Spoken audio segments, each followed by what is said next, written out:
Hey guys, Mike Van Orden here. Welcome to another issue of Marketing Monday. And if you notice our scenery, our background is a little bit different. Normally we're in front of a beautiful fireplace, but we decided to come back to the main, what do they call it, casting room, shooting studio, room? man. We're in the Studio. We're in a studio. So, Yeah. I mean, how could you beat this backdrop? You know, just in case you forget who we are, you know, this might remind you. But look, You know, we did get some questions. By the way, I'm Dev Horn. So you didn't introduce me. Dev, no one knows who I am. Well, I know. I kind of get in a rhythm, man. I get in a roll. People were asking about the fireplace. Like, how come you guys aren't burning a fire? We're We're in fire. Texas. It's 92 degrees today. Yeah. Well, it wasn't in the degrees. previous videos. That's why we're in front of the fireplace. But anyway, Turns out we don't really burn that fire. I know. Cool room though. But we have a topic this week that is sure to stir things up a little bit, and it is: does it take money to make money in real estate? Ching. Now, what do you think? You know, I do think that there's a dream that's sold, and the dream is no money, no credit, no knowledge, no knowledge of real estate, no ambition. Just come to our course, and you can get be rich. a real estate Wake up tycoon. next morning, you be rich, man. I do think that you know, we see a lot of. It's unfortunate in our business, Mike, isn't it? It is. We see a lot of kind of false hope that's created. Yes, and the reality is, you know, people say it doesn't take money to make money, but give me $20,000 to come to my course. It's like, or it's only $14.50. Get it put on your credit card. Well, if it didn't take money to make money, then why do I buy your course? Right. Or the way they phrase it is, it doesn't take money to buy houses. Well, there's some truth to that. If you're doing a wholesale and that type thing, yeah, you flip a contract or whatever. Yeah. But where are you going to find the lead? How you get? You know, and this is something that these guys always leave out is. So where am I going to find the motivated seller to get the assignment to flip to an investor? Yeah, and that's that's everything. The leads. That's and you everything. know we just did. This is our 8th episode of Marketing Mondays. Kind of starts our summer session. We did the spring series, 7 videos. And, one of the questions that we just continue to get, we ask people, what do you want to talk about? Is just how do you find leads? How do you get leads? How do you find motivated sellers? It's the lifeblood. At the end of the day, if that isn't happening, there's nothing else happening, right? Forget it. I mean, are there inexpensive ways to generate leads? Yeah, I mean, $50, get 50 bandit signs and throw them up until code enforcement calls, like they did a buddy of mine. I mean, you can, go visit funeral homes and tell funeral directors, hey, if you have. I mean, look, yeah. I mean, we're going to do another video just on this topic. But there are things you can do that are very low cost. That's very true. We're not saying it's impossible, but what I'm saying is the dream that is painted on YouTube today. It's just a joke. Yeah, okay? Or these seminars. Or the seminars that the traveling pitch men that have never done a deal in their life ever, where our guys have done hundreds and thousands of deals, okay? They know the reality of it, some making multiple millions per year. The truth of the matter is it did take some seed capital in many cases to get started. Now, that may only be $500, $1,000. Do some direct mail. Let's talk about that, Mike, because I think if someone was to say, can you make money without money? Well, part of the way we make money is we create businesses. Right. And the business has, people, a service or a product that you're selling and somebody that hopefully needs that. And so if you think about starting a business, any business startup is going to require some degree of working capital. That's correct. Even a lemonade stand is probably going to take about $20.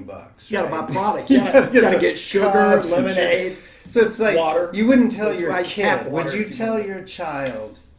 You can. Oh yeah, you don't even have to have money. You don't even have to know how to make lemonade. You just set up a stand and sell. Where are they going to get all that stuff? Right? How are they going to let people know that they got this product? Maybe some signs are going to be needed. Right? So let's take the lemonade stand idea. Well, look, if you think about this as a business, and this is what I would suggest for most of you, just to get your head in the right place, because you know what I think drives us crazy is like I was alluding to it earlier, in our business, there's these people selling false dreams, and then there's a bunch of us who are actually doing real estate investing. And the people who sell false dreams are the no money, no credit, no knowledge guys. They're the guys. There's a guy doing a Facebook ads saying that real estate investing is a giant vacation, man. It shows all you need to do is go to the beach. He and his family out on their vacation. On the beach. Oh my God. We never work. If that's what you think real estate is, you're wrong. That's just ridiculous. Okay, it is. It's a business. It takes money. It takes knowledge. It takes a passion for it. Right. Because you're going to have to get through rough times, not just great times, right? So you got to have some degree of passion. But what I was going to suggest, Mike, is that you need to think anytime you start a new business, if you don't have 6 months of runway, and in that runway, I would say 6 months of marketing for motivated sellers. What is that? $2,000 a month, $5,000 a month, depends on the size of your market. But let's say a mid-sized market, you're probably going to need to spend about $5,000 a month, 6 months. That's $30,000. Okay, so we're talking about a business where I might spend $30,000 in 6 months. Let's say I don't even get a deal. We're talking about a business where when I get a deal, I could make $30,000 on that deal, or $40,000, or $50,000, or like $60,000. We've had licensees 6 figures. So why wouldn't you, if you are an investor, if you're a business person, would you be willing to invest $30,000 to start up a business in which one deal could make you whole? Right. There's not many businesses like that. No. That's the story. In fact, if you go to any Ivy League college, any Ivy League business school is going to tell you you're lucky if 2 years into your business you're profitable. Yeah, lucky. 2 years. Right. In this business, maybe 2 months, maybe 2 weeks. Yeah. I mean, we've had that happen. It does happen. Sometimes I think, but this no money, no knowledge. Sometimes I think it's truth can be a downer. Because, if you tell people false information, you can get them really excited and happy until they find out that it was all just... Look, why do you think the failure rate is nearly 100% in this business? Nearly 100% of people that go through these courses and 98% programs, failure in their seminars. They fail 98% of the time. And if you made it, you made it, you're part of the 2%, and bravo to you, because but who did get money was the pitch guy. And look, not that there's not some good information out there, but if you're going to spend $25,000 or $30,000, there's enough knowledge that you could get for free at some of these sites out there. Think about dump that into the marketing. Don't dump it into somebody's pocket. Dump it into the marketing. I remember when we started We Buy Houses under our ownership 5 years ago. I remember a client that came to us and he really wanted to do We Buy Houses, and he complained about not having any money. And I was talking to him, and in the course of talking to him, I discovered he just dropped $25,000 on a weekend. To go drive around with a guy in a bus. Yes, I remember. Right? I think it was in Vegas or something. And there was one in San Francisco. I remember, and it's like, oh my God, 25,000. And you know what? He was starstruck. He was like, I met Armando, or whoever the heck it was. I don't know who it was. And so I really think he and his wife paid $25,000 to meet Armando Montalongo. And then he had no money left. Was really interested in the brand, but didn't have a penny to invest in it. So, guys, look, it is ultimately... one of the other things that we're talking about is the no knowledge thing. I actually think knowledge can be gained. You can gain information about real estate. And one of the ways that I did it is I took the real estate course as if I was going to get my license. I think it cost $500. It took a lot of time. Forget the money. It was the time that was a big investment. Nice. Just going through the coursework. At the end of that, I knew more about real estate than most people, right? Yeah, and so it's not that you have to go spend $25,000 on a weekend. And by the way, you're not going to learn real estate in a weekend. I don't care how much you pay. Spend $500 and spend many, many nights or weekends learning. But you can do that in parallel to the idea, particularly if you want to start. Well, and look, there's so much information out there. Bigger Pockets. Look, you can get an education for free on Bigger Pockets. And here's something else too. this is about a 90% people business, 10% math and numbers and knowledge. I mean, I'm not trying to discard knowledge at all, but if you're good with people and you understand, sales, persuasion, marketing, that type thing, and people genuinely like you and you can build rapport, you can work around, you can find someone if you need to that has the knowledge to help you work through a deal. So I would say that the marketing knowledge, the human psychology and sales knowledge is more important than the real estate knowledge. You might disagree. Well, I think, Mike, the main thing you want to be sure about on the real estate side is that what you are doing is legal. Right, contract, sure. Right? Absolutely. You have a good, you're either using your state contract or you have a contract that's a lawyer's looked at and said this is good. Yep. And so I think the main thing is you don't want to make a tragic mistake, either legally or ethically or financially. Right. The catch, I think, into being a good wholesaler, and why, and this is hard to get, but becoming good at estimating repairs. This is one of the things that I think a lot of people struggle with. They want to get into wholesaling, but when you walk into a house, and even if you're just going to flip the paper, you've got to write a number on that paper. And that number has to account for the repairs, the profit that will ultimately be made, and your wholesale fee. So that when you offer that deal to a cash buyer, the numbers work. People use knowledge as an excuse, and they get what we talked about before, the analysis paralysis, where they want to learn so much and know every detail, but nothing ever gets done. And that's very common, Deb, where they're like, well, I'm going to learn this business, I'm going to study, and I'm going to know everything about it.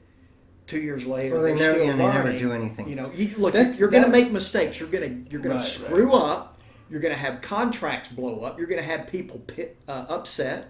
It's going to happen, okay? And if you're not willing to do that, to jump into the fire a little bit, don't do the business. Don't, because it's going to happen. You are going to make mistakes. People are going to get upset, but that's the only way that you learn. It's the way I like. It's in any business that you're in. You're going to make mistakes. It's just the reality. So I think learning. The biggest challenge with wholesaling is basically learning how to construct a good deal and then negotiate toward that deal with the home seller. I always say that sometimes people say real estate investors, they buy houses at deep discounts or steep discounts. And what I always say is, we buy houses for what they're worth, because you got to buy it, you got to put the capital in, you got to put the capital in the repairs, you got to pay the contractors while the work's going on, you got to pay interest often on the loan that you have, you got to pay for insurance.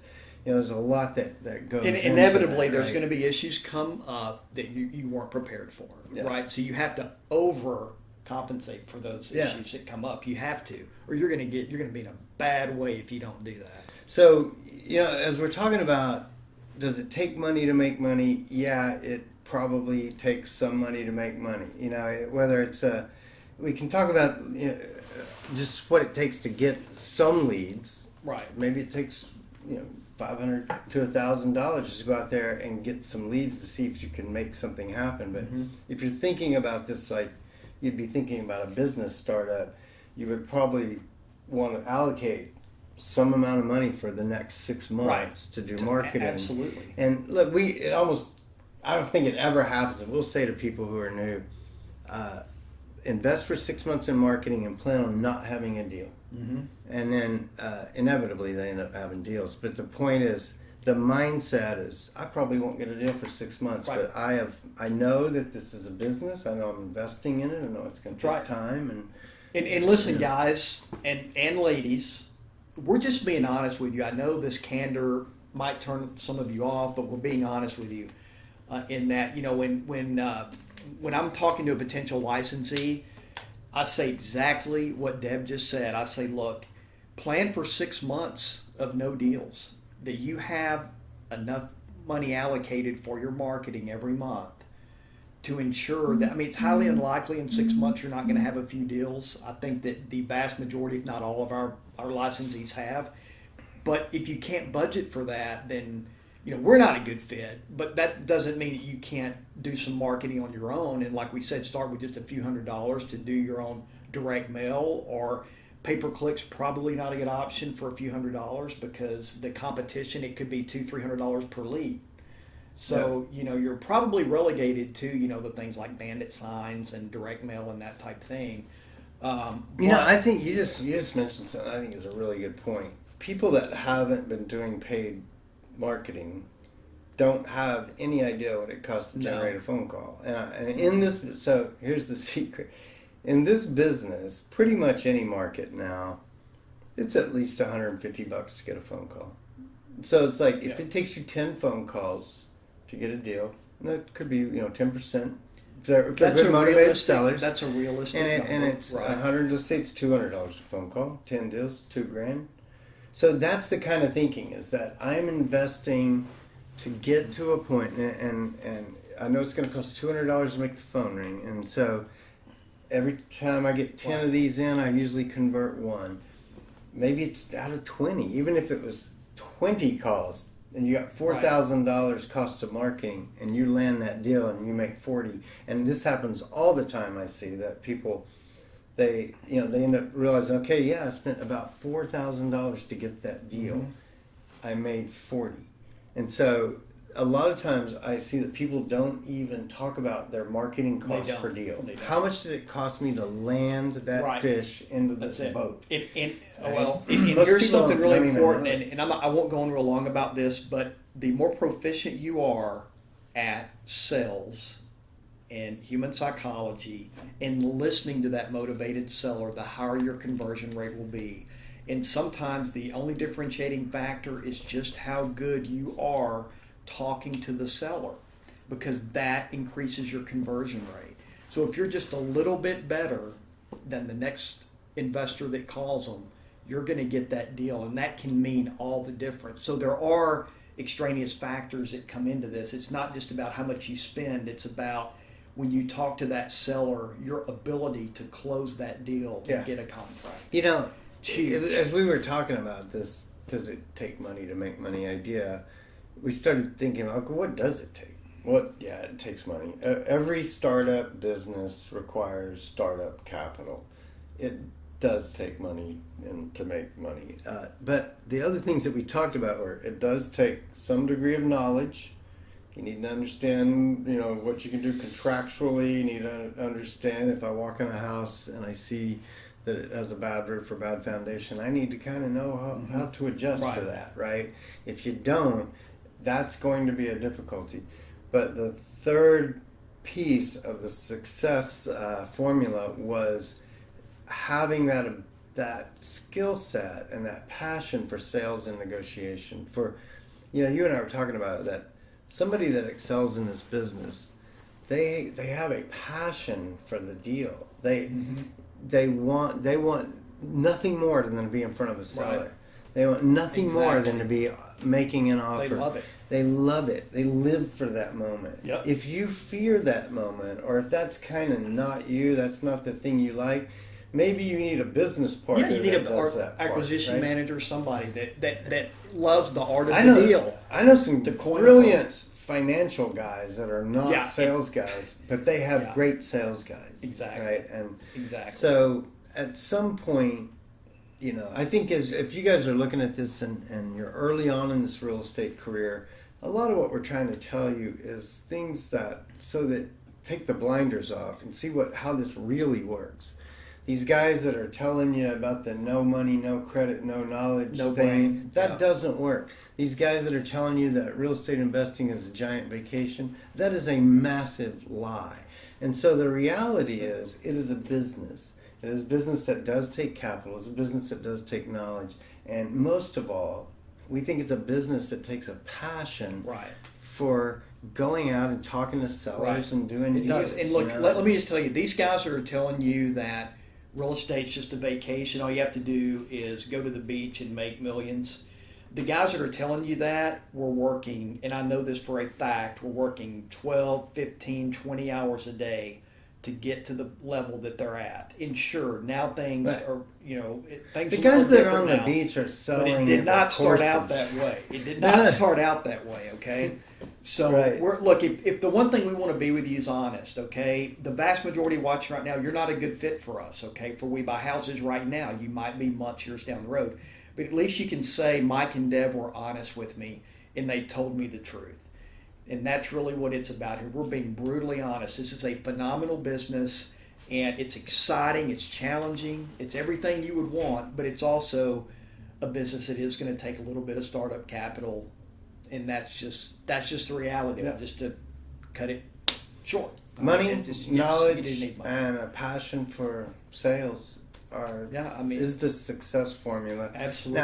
Now, we can. I know guys that got started with Bandit signs or got started with Craigslist and got a deal or two. And But it's the took that exception, working not the capital, right? rule. It's not like, the right. You're right. A blind squirrel finds an acorn.